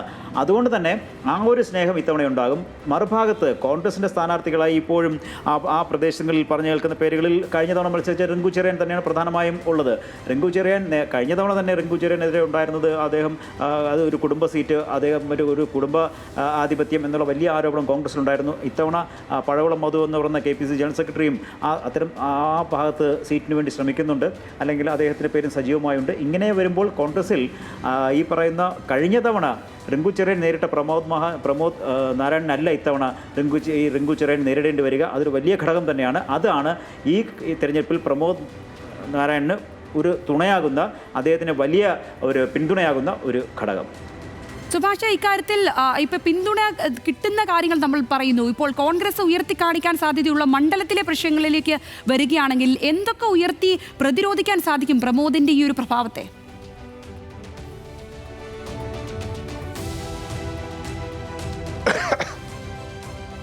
നേരത്തെ ശ്രീലാൽ പറഞ്ഞതുപോലെ തന്നെ എല്ലാവിധ പ്രതിസന്ധികളും അതിജീവിച്ചുകൊണ്ടായിരുന്നു അദ്ദേഹം രംഗത്ത് വന്നത്. അതുകൊണ്ട് തന്നെ ഞാൻ നേരത്തെ പറഞ്ഞല്ലോ, 22-ാം വയസ്സിൽ ഒരു തദ്ദേശ ഭരണ സ്ഥാപനത്തിൻ്റെ ബ്ലോക്ക് പഞ്ചായത്ത് പ്രസിഡന്റിൻ്റെ കസേരയിലിരുന്ന ആളാണ്. നേരത്തെ കേരള യൂണിവേഴ്സിറ്റിയുടെ യൂണിയൻ ജനറൽ സെക്രട്ടറി ആയിരുന്നു. അങ്ങനെ വളരെ ചെറുപ്രായത്തിൽ തന്നെ സീതാറാം യെച്ചൂരിയും അതേപോലെ തന്നെ ഹർകിഷൻ സിംഗ് സുർജിത്തും ഒക്കെ വരുന്ന സമയത്ത് അവരുടെ തർജ്ജമക്കാരനായി വളരെ അധികം പ്രാഗൽഭ്യം തെളിയിച്ച ഒരാളാണ്. മികച്ച സംഘാടകൻ തന്നെയായിരുന്നു.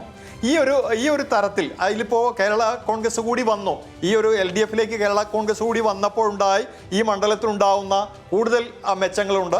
അത് കഴിഞ്ഞ തവണ ഇത്തരം പ്രതിസന്ധികൾ കൊണ്ട് യഥാർത്ഥത്തിൽ ഫലിക്കാതിരുന്നതാണ്. അപ്പോൾ ഇപ്പോൾ CPM ഒറ്റക്കെട്ടായി നിൽക്കുകയും കേരള കോൺഗ്രസിൻ്റെ കൂടി വോട്ട് വരികയും ചെയ്യുന്നതോടുകൂടി വലിയ പ്രയാസമില്ലാതെ പ്രമോദ് നാരായണന് വിജയിക്കാനാവുമെന്ന് തന്നെയാണ് നമുക്ക് പറയാനാവുക. നേരത്തെ പറഞ്ഞ പോലെ കോൺഗ്രസിന് കഴിഞ്ഞ തവണത്തെ സ്ഥാനാർത്ഥി തന്നെയാണ് കോൺഗ്രസിനെങ്കിൽ ഏത് തരത്തിൽ എത്രത്തോളം മുന്നോട്ട് പോകാൻ കഴിയുമെന്ന കാര്യത്തിൽ സംശയമുണ്ട്. കാരണം കഴിഞ്ഞ തവണ കോൺഗ്രസിന് അതിൻ്റെ എല്ലാ ആനുകൂല്യങ്ങളും ലഭിച്ചതാണ്. എന്നിട്ട് പോലും പരാജയപ്പെടുത്താൻ കഴിയാതിരിക്കുകയും ഇത്തവണ പാർട്ടി CPM പൂർണ്ണ സജ്ജതയോടുകൂടി അദ്ദേഹത്തെ പിന്തുണയ്ക്കാൻ ഒരുങ്ങുകയും ചെയ്യുമ്പോൾ പ്രമോദ് നാരായണന് വലിയ ബുദ്ധിമുട്ടില്ലാത്ത തരത്തിൽ അവിടെ വിജയിക്കാൻ കഴിയും എന്നുള്ളൊരു സാഹചര്യമാണ് പൊതുവെയുള്ളത്. ശ്രീലാൽ, അത്രയും പ്രഭാവം പ്രമോദിനുള്ളപ്പോൾ തന്നെ ഇപ്പോൾ ഞാൻ ഈ സുഭാഷിനോട് ചോദിച്ച അതേ കാര്യം തന്നെയാണ്. എന്തൊക്കെ പരമാവധി ഉയർത്താൻ കഴിയും കോൺഗ്രസിന് ഇവിടെ?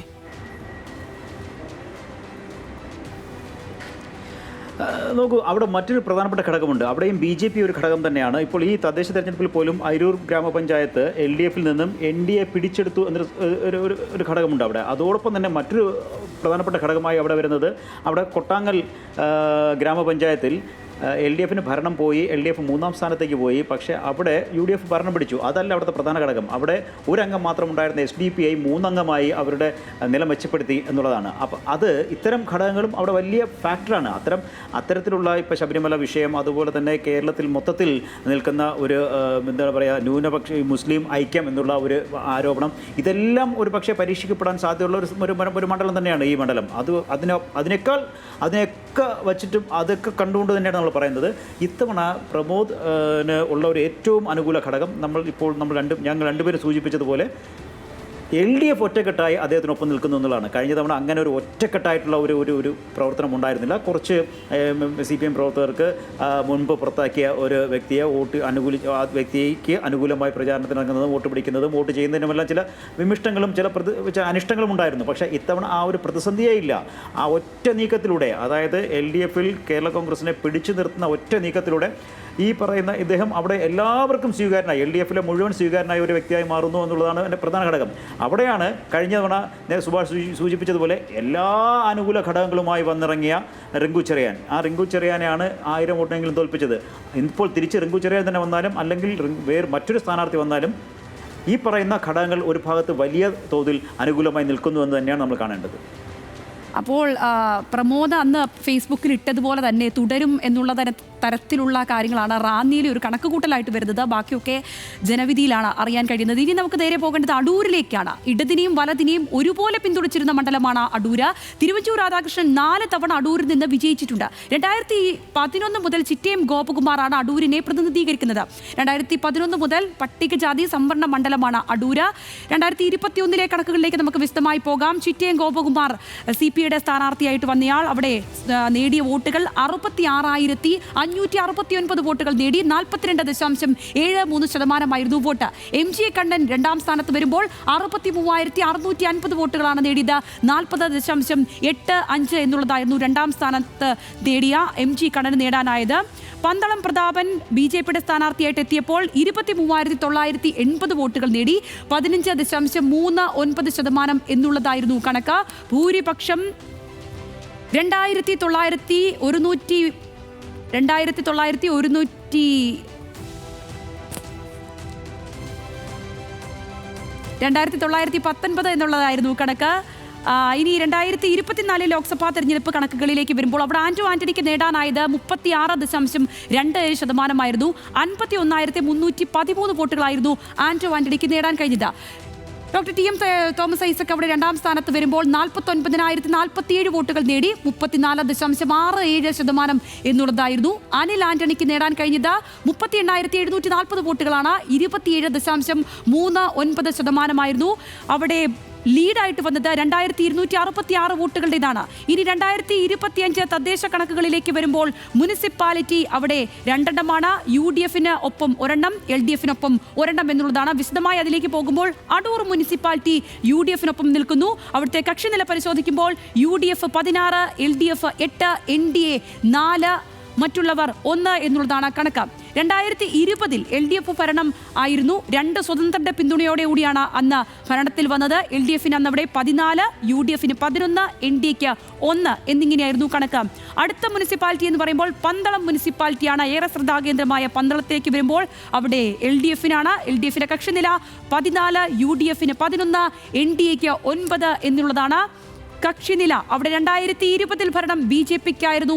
NDA-ക്ക് അന്നവിടെ 18, LDF-ന് 9, UDF-ന് 5 എന്നിങ്ങനെയായിരുന്നു അന്നത്തെ കണക്ക്. അതായത് 2020 BJP ഭരണം ഉണ്ടായിരുന്നപ്പോഴത്തെ കണക്കാണ് ഇപ്പോൾ പറഞ്ഞത്. പന്തളത്ത് LDF-ഉം UDF-ഉം വലിയ തിരിച്ചുവരവാണ് നടത്തിയത് എന്നുള്ളത് പ്രസക്തമായിട്ട് അവിടെ നിൽക്കുന്നുണ്ട്. ഇനി ഗ്രാമപഞ്ചായത്തുകളുടെ കണക്കുകളിലേക്ക് വരുമ്പോൾ 7 ഗ്രാമപഞ്ചായത്തുകൾ ഉള്ളതിൽ UDF-ന് 4, LDF-ന് 2, NDA-ക്ക് 1 എന്നിങ്ങനെയാണ് ഉള്ളത്.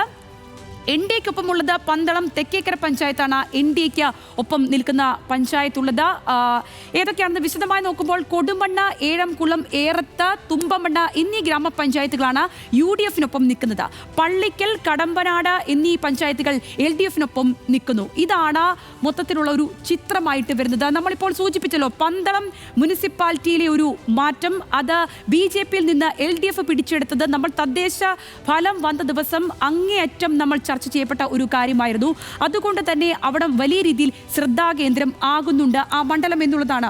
സുഭാഷിലേക്ക് വരുമ്പോൾ സുഭാഷ്, ഇപ്പോൾ ഞാൻ ഈ പറഞ്ഞ പന്തളം എന്ന് പറയുന്നതിനെ തിരിച്ചുപിടിക്കാൻ കഴിഞ്ഞു, ഭരണവിരുദ്ധ വികാരം ഉണ്ടായിട്ടില്ല എന്നുള്ളതിൻ്റെ ഏറ്റവും വലിയ തെളിവായിട്ട് ശബരിമല വിഷയം ഇങ്ങനെ കത്തി നിൽക്കുമ്പോൾ പന്തളം തിരിച്ചുപിടിക്കാൻ സാധിച്ചു എന്നുള്ളതായിരുന്നു ഏറ്റവും വലിയ കാര്യമായിട്ട് ഉയർത്തിക്കാട്ടിയ കാര്യം.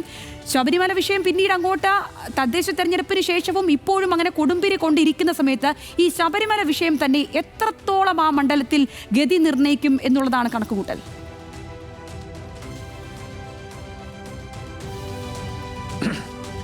തീർച്ചയായും ഈ പന്തളം തെരഞ്ഞെടുപ്പ് വളരെ പ്രധാനപ്പെട്ട ഒന്നായി മാറിയിരുന്നു. കാരണം ഇത്തവണ തിരുവനന്തപുരം പിടിച്ചപ്പോൾ, അതായത് തിരുവനന്തപുരം പിടിച്ചപ്പോൾ അത് BJP-യുടെ ഒരു വലിയ തേരോട്ടത്തിൻ്റെ ഭാഗമാണ്. അത് ആദ്യം തിരുവനന്തപുരം പിന്നെ കേരളം എന്ന മട്ടിലൊക്കെ സംസാരം ഉണ്ടായതാണ്. നമ്മൾ ശ്രദ്ധിക്കേണ്ട ഒരു കാര്യം, BJP മറ്റേതൊരു പാർട്ടിയെയും പോലെ മറ്റേതൊരു പാർട്ടിയേക്കാൾ മോശമായ തരത്തിൽ ഭരണം നടത്തുന്ന ഒരു പാർട്ടിയാണ് എന്നതാണ് ഇതുവരെയുള്ള നമ്മളുടെ അനുഭവം. കാരണം അവർക്ക് നേരത്തെ ഉണ്ടായിരുന്ന 2 മുനിസിപ്പാലിറ്റികളാണ്, അത് പാലക്കാടും അതേപോലെ തന്നെ 1 പന്തളവുമായിരുന്നു. ഈ ഒരു ഈ ഒരു തെരഞ്ഞെടുപ്പോടുകൂടി പന്തളം അവർക്ക് നഷ്ടപ്പെട്ടു. പാലക്കാടും വലിയ തിരിച്ചടിയാണ് BJP-ക്ക് ഉണ്ടായത്. അതായത് ഒരു ഭരണം കയ്യിൽ കിട്ടുമ്പോൾ അത് ജനക്ഷേമകരമായി എങ്ങനെ നടപ്പാക്കാം, ഏതെല്ലാം തരത്തിലുള്ള പുതിയ പദ്ധതികൾ ആവിഷ്കരിച്ച് കൂടുതൽ പാർട്ടിക്ക് കൂടുതൽ സ്വീകാര്യത ഉണ്ടാക്കാനും ജനങ്ങളിലേക്ക് ഇറങ്ങിച്ചെല്ലാനുമുള്ള യാതൊരു തരത്തിലുള്ള പദ്ധതിയും ആ പാർട്ടിക്ക് ഇല്ല എന്ന് വ്യക്തമാക്കുന്നതിൻ്റെ തെളിവുകളായിട്ടാണ് നമുക്ക് ഈ ഒരു തെരഞ്ഞെടുപ്പ് തിരിച്ചടികൾ നമുക്കവിടെ കാണേണ്ടത്. ഇപ്പോൾ ഏറ്റവും വലിയ തോതിൽ കൊണ്ടാടപ്പെടുന്ന തിരുവനന്തപുരം കോർപ്പറേഷൻ്റെ സ്ഥിതിയും കോർപ്പറേഷൻ ഭരണവും എങ്ങനെയാവും എന്ന കാര്യം നമുക്ക് ഈ വരുന്ന 5 വർഷം കൊണ്ട് കണ്ടെത്താനാവും. അപ്പോൾ ഇത് വളരെ വലിയൊരു അച്ചീവ്മെൻ്റായാണ് LDF കണക്കാക്കിയിരുന്നത്. കാരണം അത് പന്തളം എന്ന സ്ഥലം വളരെ പ്രധാനപ്പെട്ടതാണ്. ശബരിമല പ്രക്ഷോഭത്തിൻ്റെ പ്രഭവ കേന്ദ്രമായിരുന്നു. ആ ശബരിമല പ്രക്ഷോഭത്തിൻ്റെ എന്ന് വെച്ചാൽ കഴിഞ്ഞ തെരഞ്ഞെടുപ്പിന് അത് ഇത്തവണ, അതായത് യുവതീ പ്രവേശനമായാലും സ്വർണ്ണക്കൊള്ളയായാലും വളരെ പ്രധാനപ്പെട്ട സ്ഥലങ്ങളായിരുന്നു പന്തളം കുടുംബം അല്ലെങ്കിൽ രാജകൊട്ടാരം എന്നൊക്കെ പറഞ്ഞിട്ടുണ്ടാക്കുന്ന ഒരു ഹൈപ്പ് ഉണ്ടാക്കുകയും ആ തരത്തിൽ BJP-യുടെ ഒക്കെ ഒരു ശക്തി കേന്ദ്രമായി അല്ലെങ്കിൽ അവരുടെ ഏറ്റവും പ്രധാനപ്പെട്ട സ്ഥലമായി നിന്നിരുന്ന ഒരു സ്ഥലത്താണ് അത്തരത്തിലുള്ള ഒരു വലിയ തിരിച്ചടി ഉണ്ടായത്. അത് BJP-യുടെ സീറ്റുകൾ ഏതാണ്ട് പകുതിയായി കുറയുകയാണ് ചെയ്തത്. അത് 18 സീറ്റിൽ നിന്ന് 19 സീറ്റിൽ നിന്നാണ്ട് 9 സീറ്റുകളിലേക്ക് കൂപ്പുകുത്തുന്ന തരത്തിലുള്ളൊരു പരാജയമാണ് BJP അവിടെ ഉണ്ടായത്. അത് BJP ഇത്തവണത്തെ തദ്ദേശ ഭരണ തെരഞ്ഞെടുപ്പുണ്ടായ ഏറ്റവും വലിയ ക്ഷതം ഒരു തെരഞ്ഞെടുപ്പ് തന്നെയായിരുന്നു. അത് BJPയുടെ മൊറയിൽ ഇല്ലാണ്ടാക്കി കളയുന്ന ഒരു പരാജയം തന്നെയാണ് ഇത്തവണ പന്തളത്തുണ്ടായത്. ഓക്കെ, ശ്രീലാല, ഈ അടൂരിലെ ഒരു കണക്കുകളിലേക്ക് വരുമ്പോൾ വിശ്വാസ സമൂഹത്തിന് വലിയ രീതിയിൽ ഉണ്ടായിരിക്കുന്ന ഒരു മുറിവ്, ഈ സ്വർണ്ണക്കൊള്ളയുമായി ബന്ധപ്പെട്ട് പൊതുസമൂഹത്തിൽ ഉണ്ടായിരിക്കുന്ന ഒരു ചർച്ചയുടെ പ്രതിഫലനം അത് ഈ അടൂരിലെ കണക്കുകളിൽ പ്രതിഫലിക്കുമെന്ന് സൂചിക്കുന്നുണ്ട്. അതായത് അങ്ങനെ ഒരു സൂചനകളുണ്ടോ ഏതെങ്കിലും തരത്തിൽ? അതിൻ്റെ ഈ ഇവിടുത്തെ റിസൾട്ട് കണ്ടാൽ അത് മനസ്സിലാക്കാൻ കഴിയും എന്നുള്ള തരത്തിലൊരു കണക്ക് കൂട്ടലുണ്ടോ? നോക്കൂ സംഗീത, അടൂർ ഒരു സംവരണ മണ്ഡലം ആയിരുന്നില്ല എങ്കിൽ BJPക്ക് അവരുടെ A ക്ലാസ് മണ്ഡലങ്ങളിൽ ഒന്നായി വളർത്തിക്കൊണ്ടുവരാൻ എല്ലാ അനുകൂല സാഹചര്യങ്ങളും ഉള്ള ഒരു മണ്ഡലമാണ്. അതായത് അവിടെ 67% ഹിന്ദുക്കളുണ്ട്, അതോടൊപ്പം തന്നെ ബാക്കി ന്യൂനപക്ഷങ്ങൾ ഉണ്ട്. അപ്പോൾ ഇങ്ങനെയുള്ള പല ഘടകങ്ങളും വച്ചിട്ട് BJPക്ക് അവരുടെ ഹിന്ദുത്വ അജണ്ട നടപ്പിലാക്കാനുള്ള അവരുടെ ആ വലിയ സ്വാധീനം ചെലുത്താൻ പറ്റുന്ന ഒരു മണ്ഡലം ആയിരുന്നു അടൂർ. അത് നമ്മൾ കഴിഞ്ഞ പഞ്ചായത്ത് തിരഞ്ഞെടുപ്പിൽ പന്തളത്ത് കണ്ടതുമാണ്. പന്തളം ആ നഗരസഭ അവർ പിടിച്ചെടുക്കുന്ന ഒരു സാഹചര്യം ഉണ്ടായത് അങ്ങനെയാണ്. ആ ഒരു വളക്കൂറുള്ള മണ്ണിൽ അവർ ആ വിത്ത് നട്ട് മുളപ്പിച്ചെടുത്തതാണ്. അത് ഒരു ഭാഗത്ത് നിൽക്കുമ്പോൾ തന്നെ ഇത്തവണത്തെ തിരഞ്ഞെടുപ്പിൽ പക്ഷേ പോറ്റിയെ കയറ്റിയത് അടക്കമുള്ള പാട്ടുകളും അടക്കമുള്ള പ്രചാരണങ്ങളും എല്ലാം ഉണ്ടായിട്ടും അവിടെ UDFനും NDAയ്ക്കും പന്തളത്ത് കാര്യമായൊരു സ്വാധീനം ഉണ്ടാക്കാൻ സാധിച്ചില്ല. ഈ രണ്ട് പ്രതിസന്ധികളും മറികടന്നുകൊണ്ട് LDFന് അവിടെ അധികാരം ആ നഗരസഭ പിടിച്ചെടുക്കാൻ സാധിച്ചു എന്നുള്ളത് വളരെ പ്രധാനപ്പെട്ട ഘടകമാണ്, ഒരു കാര്യമാണ്. രണ്ടാമത്തെ കാര്യം, അവിടെ ഭരിച്ചുകൊണ്ടിരുന്ന NDAയ്ക്ക് 2ാം സ്ഥാനത്തെത്താൻ പോലും കഴിഞ്ഞില്ല എന്നുള്ളതാണ് വേറെ കാര്യം. അവർക്ക് 3ാം സ്ഥാനത്തേക്ക് പിന്തള്ളപ്പെട്ടു. അതാണ് അവരുടെ അവർ ഭരിച്ചപ്പോൾ ആ നഗരസഭയിൽ ജനങ്ങൾക്കുണ്ടായ ഒരു ഫീലിംഗ് അതാണ്. കാരണം അവരുടെ ഭരണം ഒരല്പമെങ്കിലും മോശമല്ലാത്ത ഭരണമായിരുന്നുവെങ്കിൽ ഈ മറ്റ് സാഹചര്യങ്ങൾ ഏറ്റവും അനുകൂലമായ മറ്റ് ഘടകങ്ങൾ ഉള്ളതുകൊണ്ട് തന്നെ അവർക്ക് നിഷ്പ്രയാസം അവിടെ തിരിച്ചു വരാൻ സാധിക്കുമായിരുന്നു. അതൊരു ഘടകം. 2, പക്ഷേ അപ്പോഴും UDFന് അവിടെ കാര്യമായ ഒരു സ്വാധീനമുണ്ട് എന്ന് നമ്മൾ തിരിച്ചറിയേണ്ടതുണ്ട്. കാരണം അടൂർ നഗരസഭയിൽ LDFിൽ നിന്ന് UDF ആ നഗരസഭ പിടിച്ചെടുത്തു എന്നുള്ളതാണ്. ഇവിടെ രണ്ടാം സ്ഥാനത്ത് വന്നു, പന്തളത്ത് 2ാം സ്ഥാനത്തും അവിടെ ആ നഗരസഭ പിടിച്ചെടുക്കുകയും ചെയ്തു എന്നുള്ളത് അത് വളരെ കാര്യമായി വിലയിരുത്തേണ്ട ഒരു ഘടകം കൂടിയാണ്. ഇനി മൂന്നാമതൊരു ഘടകമുള്ളത്, ഈ നേരത്തെ സുഭാഷ് സൂചിപ്പിച്ചതുപോലെ തിരുവനന്തപുരം പിടിച്ചതിന് തിരുവനന്തപുരം പിടിച്ചതിൻ്റെ ക്രെഡിറ്റ് അവർക്ക് അല്പമെങ്കിലും കുറഞ്ഞു പോയിട്ടുണ്ടെങ്കിൽ, അതിൻ്റെ അല്പമെങ്കിലും കുറഞ്ഞു പോയിട്ടുണ്ടെങ്കിൽ അത് പന്തളത്താണ്. കാരണം അടൂരിലായിരുന്നു ഈ NDAയ്ക്ക് ഈ പരാജയം സംഭവിച്ചാൽ പോലും ഇത്രയും പ്രതിസന്ധി ഉണ്ടാക്കില്ലായിരുന്നു. അവരുടെ ഏറ്റവും പീക്കായിട്ടുള്ള അവിടെ ഏറ്റവും പ്രഭവ കേന്ദ്രമായി നിൽക്കുന്ന പന്തളത്തുണ്ടായ തിരിച്ചടി അവർക്ക് ഈ തിരുവനന്തപുരത്തെ വലിയ വിജയത്തിലും ഒരു വലിയ കല്ലുകടിയായി എന്നുള്ളൊരു സംശയമില്ല. അതുകൊണ്ട് തന്നെ ഇത്തവണയും ഈ കാര്യങ്ങൾ ഈ തരത്തിലുള്ള ഒരു രാഷ്ട്രീയ സാഹചര്യം തന്നെയാണ് അവിടെ ഉണ്ടാകാൻ പോകുന്നത്. അവിടെ ഇനി ഏത് തരത്തിലാണ് BJPയുടെ പ്രചാരണം ഉണ്ടാകുക, ഏത് തരത്തിലാണ് ഈ പറയുന്ന BJPയും UDFും ഒരേ മണ്ഡലത്തിൽ ഒരേ വിഷയത്തിൽ കേന്ദ്രീകരിച്ചാണ് അവിടെ ഇറങ്ങാൻ പോകുന്നത് എന്നുള്ള ഒരു സംശയം വേണ്ട. കാരണം പ്രചാരണം വരും, സ്ഥാനാർത്ഥികൾ ഏത് രീതിയിൽ അവരുടെ പ്രഭാവം നിലനിർത്തുമെന്നുള്ളത് അവിടെ അടൂരിൽ നിന്ന് മനസ്സിലാക്കേണ്ട കാര്യമുണ്ട്. നമുക്കിനി തിരുവല്ല കൂടി ബാക്കിയുണ്ട്. കേരള കോൺഗ്രസിനും ജനതാദളിനും വേരോട്ടമുള്ള മണ്ഡലമാണ് തിരുവല്ല. 5 തവണ മാത്യു T. തോമസ് തിരുവല്ലയെ പ്രതിനിധീകരിച്ച അസംബ്ലിയിലെത്തി. 4 തവണ കേരള കോൺഗ്രസിന്റെ ജോൺ ജേക്കബും തുടർച്ചയായി മണ്ഡലത്തെ പ്രതിനിധീകരിച്ചു. 2006 മുതലാണ് ജനതാദൾ സെക്യുലറിലെ മാത്യു T. തോമസ് തിരുവല്ലയെ പ്രതിനിധീകരിക്കുന്നത്. മാത്യു T. തോമസ് നിലവിൽ LDF മുന്നണിയുടെ ഭാഗമാണ്. 2021 കണക്കിലേക്ക് പോകുമ്പോൾ മാത്യു T. തോമസിന് അവിടെ ലഭിച്ചത് 62,178 വോട്ടുകളായിരുന്നു. 44.5% കുഞ്ഞുകോശി പോളിന് ലഭിച്ചത്. 50,757 വോട്ടുകൾ, 36.3% വോട്ട്. അശോകൻ കുളനട BJP നിന്നെത്തിയപ്പോൾ 22,674 വോട്ടുകൾ നേടി, 16.21%. ഭൂരിപക്ഷം ലഭിച്ചത് 11,421 എന്നുള്ള കണക്കായിരുന്നു. നേരെ പോകുന്നു 2024 ലോക്സഭാ തെരഞ്ഞെടുപ്പ് കണക്കിലേക്ക്. അവിടെ ആന്റോ ആന്റണിക്ക് ലഭിച്ചത് 53,299 വോട്ടുകൾ, 41.5% വോട്ട്. TM തോമസ് ഐസക്കിന് ലഭിച്ചത് 41,769 വോട്ടുകൾ, 32.5%. അനിൽ ആന്റണിക്ക് 34,444 വോട്ടുകൾ, 24.5%. ലീഡ് ലഭിച്ചത് 11,530.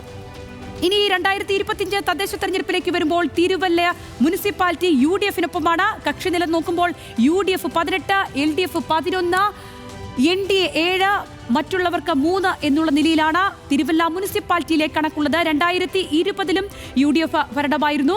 ഇനി ഗ്രാമപഞ്ചായത്തുകൾ 11 എണ്ണമാണ്. അതിൽ UDFന് 6, LDFന് 4, NDAക്ക് 1 എന്നുള്ള തരത്തിലാണ്. അത് ഏതൊക്കെയാണെന്ന് വിശദമായി നോക്കുമ്പോൾ കടപ്ര, നീരണം, പെരിങ്ങര, ആനിക്കാട്, കല്ലുപ്പാറ, മല്ലപ്പള്ളി എന്നീ ഗ്രാമപഞ്ചായത്തുകൾ UDFനൊപ്പവും കവിയൂർ, നെടുമ്പറം, പുറമറ്റം, കുന്നന്താനം എന്നിവ LDFനൊപ്പവുമാണ്. NDAക്കൊപ്പം നിൽക്കുന്ന പഞ്ചായത്താണ് കുറ്റൂര്. 2020 സ്വതന്ത്രന്റെ പിന്തുണയോടെ LDF ഭരണമായിരുന്നു കുറ്റൂരിൽ എന്നുള്ളതാണ്. സുഭാഷ്, നമ്മൾ ആറന്മുളയിലെ കാര്യങ്ങൾ പറഞ്ഞതുപോലെ തന്നെ സഭയുടെ വോട്ട് എന്നുള്ളത് അതിപ്രാധാന്യമാണ്, പ്രത്യേകിച്ച് മർത്തോമ സഭയുടേത്. കാലങ്ങളായി മാത്യു ടി തോമസിന് അവിടെ മർത്തോമ സഭയുടെ വലിയ പിന്തുണയോടുകൂടി തന്നെയാണ് ഈ കഴിഞ്ഞ കാലങ്ങളിലുടനീളം വന്നിട്ടുള്ളത്. ഇത്തവണയും അനുകൂല ഘടകങ്ങൾ ഒരുപാടധികമുണ്ട്. എന്തൊക്കെയാണ് സുഭാഷ് നോക്കിക്കാണുന്നത്?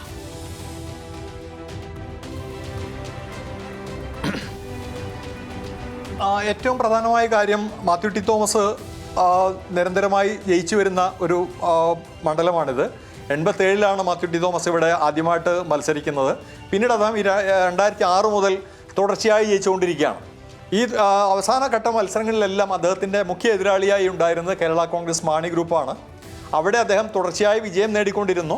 ഇപ്പോൾ ആ മുഖ്യ എതിരാളി ഇപ്പുറത്തെത്തിയിരിക്കുന്നു, അദ്ദേഹത്തോടൊപ്പമാണ്, അദ്ദേഹത്തിൻ്റെ പാർട്ടിയിലാണ് അല്ലെങ്കിൽ മുന്നണിയിലാണ് എന്നുള്ളത് തന്നെയാണ് അതിലേറ്റവും പ്രധാനപ്പെട്ട ഒരു കാര്യം. രണ്ടാമത്തെ കാര്യം, മാത്യു ടി തോമസ് ഒരു ജെന്റിൽമാൻ പൊളിറ്റിക്സ് കൈകാര്യം ചെയ്യുന്ന ഒരാളാണ്. അദ്ദേഹത്തിന് വലിയ സ്വീകാര്യതയുണ്ട്. അത് ഏതെങ്കിലും ഒരു സഭയുടേതല്ല, മൊത്തം ക്രിസ്ത്യൻ സഭകളുടെയും പിന്തുണ അദ്ദേഹത്തിനുണ്ട്. അതേപോലെ തന്നെ മറ്റ് ഇതര മതസ്ഥരുടെയും ഇടയിൽ വലിയ തോതിലുള്ള പിന്തുണയുണ്ട്. അതുകൊണ്ട് തന്നെ ഇപ്പോൾ അത് എതിരാളികളായി വരുന്ന കേരള കോൺഗ്രസ് മാണി ഗ്രൂപ്പ് ഇങ്ങോട്ട് വന്നപ്പോൾ അവിടെ ജോസഫ് ഗ്രൂപ്പിനാണ് ആ എതിർ സ്ഥാനാർത്ഥി വരുന്ന. ജോസഫ് ഗ്രൂപ്പ് അവരുടെ ഒരു വലിയ സ്ട്രോങ് ഹോൾഡായ ഒരു സ്ഥലമല്ല അത്. കഴിഞ്ഞ തവണ അദ്ദേഹം അതുകൊണ്ട് തന്നെ 11,000 വോട്ടിൻ്റെ ഭൂരിപക്ഷത്തിനാണ് വിജയിച്ചിട്ടുള്ളത്. അതുകൊണ്ട് തന്നെ മാത്യു ടി തോമസിന് ഏതെങ്കിലും തരത്തിലുള്ള വലിയ വെല്ലുവിളി അവിടെ ഉണ്ടാകുമോ എന്ന കാര്യത്തിൽ സംശയമുണ്ട്. ഇനി ജോസഫ് ഗ്രൂപ്പിൽ നിന്ന് ഈ സീറ്റ് കോൺഗ്രസ് ഏറ്റെടുത്താൽ പോലും വലിയ തോതിലുള്ള വെല്ലുവിളി ഇല്ലാത്ത തരത്തിൽ അവിടെ വിജയിച്ചു വരാൻ കഴിയുന്ന തരത്തിൽ വ്യക്തിപ്രഭാവമുള്ള ഒരാളാണ് മാത്യു ടി തോമസ്. നമുക്ക് നേരത്തെയുള്ള കണക്കുകൾ, അതായത് UDFൻ്റെ തദ്ദേശ ഭരണ തെരഞ്ഞെടുപ്പിൻ്റെയും അതേപോലെ തന്നെ ലോക്സഭാ തെരഞ്ഞെടുപ്പിൻ്റെയും കണക്കുകൾ വെച്ച് നോക്കുമ്പോൾ അവിടെ UDFനാണ് സ്വാധീനം കൂടുതൽ. അത് പക്ഷേ അതേപടി നിയമസഭയിലേക്ക് വരില്ല എന്നുള്ള കാര്യം ഉറപ്പാണ്. ഏതാണ്ട് 11,500 വോട്ടിൻ്റെ ഭൂരിപക്ഷമാണ് അവിടെ UDFനുള്ളത്. അതേപോലെ തന്നെ 11-ൽ 6 പഞ്ചായത്തുകളാണ് ഇപ്പോൾ അവർക്ക് ലഭിക്കുന്നത്. തിരുവല്ല മുനിസിപ്പാലിറ്റിയും അതേപോലെ തന്നെ 6 പഞ്ചായത്തുകളും അടക്കം. ആ തരത്തിൽ UDFന് അവിടെ ശക്തി ഉണ്ടെങ്കിൽ പോലും അത് നിയമസഭാ തെരഞ്ഞെടുപ്പിലേക്ക് വരുമ്പോൾ നമുക്ക് അറിയാമല്ലോ, തീർച്ചയായിട്ടും ലോക്സഭയിലേക്കും നിയമസഭയിലേക്കും രണ്ട് തരത്തിലുള്ള വോട്ടിംഗ് പാറ്റേൺ ആണ് കേരളത്തിലുള്ളത്. അതുകൊണ്ട് തന്നെ മാത്യു ടി തോമസിന് വലിയ ബുദ്ധിമുട്ടില്ലാത്ത തരത്തിൽ അവിടെ നിന്ന് വിജയിച്ചു വരാൻ കഴിയും എന്ന കാര്യം ഉറപ്പാണ്. നേരത്തെ ശ്രീലാൽ പറഞ്ഞ പോലെ ഈ മണ്ഡലം മുഴുവൻ, അതായത് ഈ പത്തനംതിട്ട മണ്ഡലം മുഴുവൻ BJPക്ക് വലിയ തോതിൽ സ്വാധീനമുള്ള ഒരു സ്ഥലം തന്നെയാണ്. ഇവിടെയും ഈ മണ്ഡലത്തിലും ഏതാണ്ട് 22,600ഓളം വോട്ടുകൾ അവർ കഴിഞ്ഞ തവണ പിടിച്ചതുമാണ്. ഇപ്പോൾ പുതിയ രാഷ്ട്രീയ സഖ്യങ്ങൾ അല്ലെങ്കിൽ പുതിയ കേരളം ഇതുവരെ കണ്ടിട്ടില്ലാത്ത തരത്തിലുള്ള സാമുദായിക ധ്രുവീകരണം ഉണ്ടാക്കുന്നു. അത് പുരോഗമന പ്രസ്ഥാനങ്ങൾ എന്നൊക്കെ പറഞ്ഞിരുന്ന ആളുകൾ തന്നെ അതിനെ നിൽക്കുന്ന തരത്തിലേക്ക് കാര്യങ്ങൾ മാറുന്നു. വലിയ തോതിലുള്ള ധ്രുവീകരണം, ജാതീയമായി മതപരമായ തരത്തിലുള്ള ധ്രുവീകരണം വരുന്നു. അത് ആർക്ക് ഗുണം ചെയ്യും എന്ന കാര്യമൊക്കെ നമുക്ക് കണ്ടറിയേണ്ട ഒരു കാര്യമാണ്. ക്രിസ്തീയ സഭകൾ അതിനോട് എങ്ങനെ പ്രതികരിക്കും? അതേപോലെ തന്നെ നായർ ഈഴവ സഖ്യം, NSSും SNDPയും കൂടി ഉണ്ടാക്കുന്ന ഒരു സഖ്യം ഏത് തരത്തിൽ വരും, അതെങ്ങനെ BJPയെ സഹായിക്കുമെന്നതൊക്കെ അടക്കം വളരെ പ്രധാനമായ സൂചനകൾ നൽകുന്ന ഒരു മണ്ഡലം കൂടിയാണിത്. അത് കൃത്യമായിട്ടും ഈ പത്തനംതിട്ട ജില്ലയിലെ ഓരോ മണ്ഡലങ്ങളും അത് കൃത്യമായിട്ട് അത്തരം കാര്യങ്ങളിലുള്ള വിധിയെഴുത്തു കൂടി ഉണ്ടാകുമെന്നാണ് എനിക്കും തോന്നി വരുന്നത്. ശ്രീലാലിലേക്ക് കൂടി ഞാൻ അതിവേഗം പോവുകയാണ്. ശ്രീലാൽ, കോൺഗ്രസിന്റെ ഒരു സാഹചര്യം തിരുവല്ലയിലെ പരിശോധിക്കുമ്പോൾ അതിന്റെ ഒരു ചരിത്രം പരിശോധിക്കുമ്പോൾ തന്നെ അവിടെ കാലുവാരലുണ്ട്, തർക്കങ്ങളുണ്ട്, പ്രശ്നങ്ങളുണ്ട്. എന്നും അവിടെ തെരഞ്ഞെടുപ്പുമായി ബന്ധപ്പെട്ടുള്ള പ്രശ്നങ്ങൾ എങ്ങനെ നിലനിൽക്കുന്നത് തന്നെ വലിയ തോൽവിയിലേക്ക് നയിച്ചിട്ടുണ്ട്.